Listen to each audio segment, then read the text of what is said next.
Mangalagiri bus స్టాండ్లో ఏర్పాటు చేసిన కార్యక్రమానికి ఇచ్చేసి వేదిక మీద హాజరైనటువంటి రామలక్ష్మి మేడం, పాటిల్ పుష్పలత మేడం గారు, అలాగే నవీన మేడం గారు, జయశీల మేడం గారు, అలాగే గాయత్రి మేడం, సునంద మేడం మరియు చంద్రకళ మేడం అందరికీ కూడా మా ఏఎస్ఆర్టీసీ నారాయణపేట డిపో తరఫున ప్రత్యేకమైన మహిళా దినోత్సవ శుభాకాంక్షలు తెలియజేసుకుంటూ వారికి ఈ కార్యక్రమానికి వచ్చినందుకు ధన్యవాదాలు తెలియజేసుకుంటున్నాము.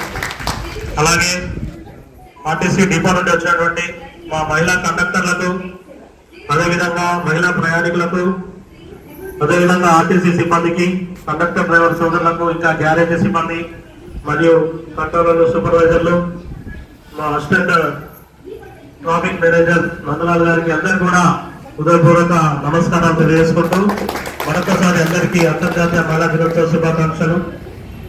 ఇంతకుముందే మన మేడం గారు చెప్పినట్టుగా మహిళలు ఈ రోజుల్లో అన్ని రంగాల్లో రాణిస్తున్నారు. మహిళలు రాణించని రంగం అంటూ, వారు అడుగుపెట్టే రంగం అంటూ ఏది లేదు. ప్రతి రంగంలో కూడా ఇంకా చెప్పాలంటే పురుషుల కంటే కూడా ముందుకెళ్తున్నారు, ముందుకు దూసుకెళ్తున్నారు. ఇందులో ఎలాంటి సందేహం లేదు.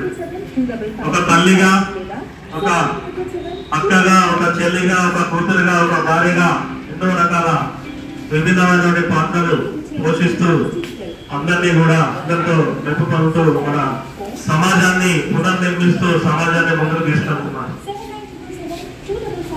మనకు చిన్నప్పటి నుంచి ఎటువంటి ఆల్రెడీ ఉంది.